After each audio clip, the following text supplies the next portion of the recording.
ভিডিওতে ক্লিক করার জন্য আপনাদেরকে জানাই অসংখ্য ধন্যবাদ। আপনারা দেখছেন আপনাদের প্রিয় ইউটিউব চ্যানেল Wow007। তো ফ্রেন্ডস, ইতিমধ্যে বড় আপডেট, বাজেটে ঘোষিত 4% মহার্ঘ ভাতার টাকা কোথায় গেল এবং ডিএ নিয়ে জটিলতা ক্রমশই কিন্তু বেড়ে চলেছে। কি বলা হয়েছে বিস্তারিত আজকের এই ভিডিওটিতে আলোচনা করব। রাজ্য সরকারি কর্মচারীদের ডিএ বা মহার্ঘ ভাতা নিয়ে কিন্তু জটিলতা ক্রমশই কিন্তু বাড়ছে। সুপ্রিম কোর্টের নির্দেশের মতো কিন্তু বকেয়া ডিএ দেওয়ার কাজ কিন্তু সরকারি কর্মচারীদের কিন্তু মধ্যে অসন্তোষ বাড়ছে। এরই পাশাপাশি রাজ্য সরকারি কর্মচারীদের ডিএ বা মহার্ঘ ভাতা নিয়ে কিন্তু জটিলতা ক্রমশই বাড়ছে। সুপ্রিম কোর্টের নির্দেশ মতো বকেয়া ডিএ দেওয়ার কাজ শুরু করলেও কিন্তু তা নিয়ে সরকারি কর্মচারীদের মধ্যে কিন্তু অসন্তোষ বাড়ছে।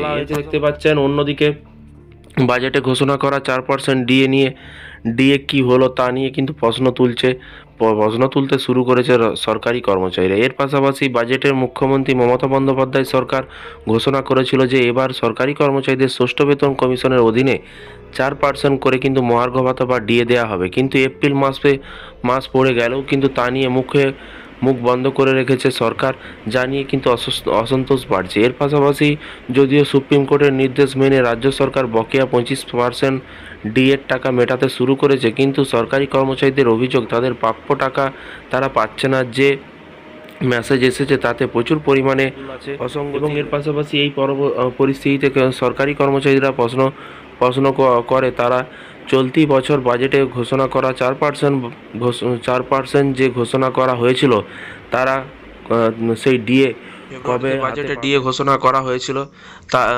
তারপর কিন্তু কেটে গেছে 2 মাস, এখনো পর্যন্ত ডিএর টাকা হাতে পায়নি।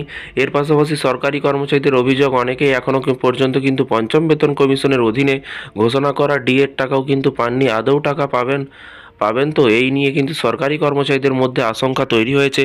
এবং এর পাশাপাশি বলা হয়েছে রাজ্য সরকারি কর্মচারীদের ডিএর টাকা নিয়ে কিন্তু ছলচতুরির আশ্রয় নিয়েছে। কোথাও তাদের বকেয়া টাকার অর্ধেক দেয়া হচ্ছে, কোথাও আবার অর্ধেকের কম টাকা দেয়া হচ্ছে। ডিএর টাকা মেটাতে সরকার কিন্তু গড়িমসি করছে বলে কিন্তু অভিযোগ, এবং গাফলতি করছে বলে এরকমটাই অভিযোগ। তবে রাজ্য সরকার এভাবে চললে আগামী দিনে রাজ্য সরকারি কর্মচারীরা পাল্টা এবং পদক্ষেপ নেবে বলেও জানিয়েছে। ইতিমধ্যেই রাজ্য সরকারি কর্মচারী মেনে বকেয়া ডিএর টাকা দিচ্ছে না, এই অভিযোগ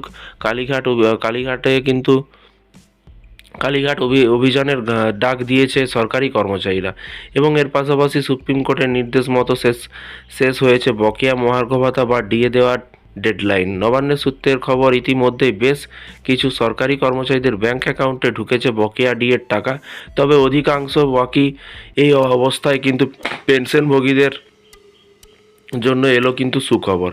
কি সুখবর এসেছে? বুধবার নতুন অর্থবর্ষের প্রথম দিন 1 এপ্রিল, সেই দিনই কিন্তু পেনশনভোগীদের মহার্ঘ ভাতা বা ডিএ নিয়ে কিন্তু বড় ঘোষণা করেছে। এর পাশাপাশি নবান্ন জারি করা হয়েছে বিজ্ঞপ্তি, তাতেও ধোঁয়াশা অনেকটাই কেটেছে কি করে পেনশনভোগীরা বকেয়া টাকা পাবেন।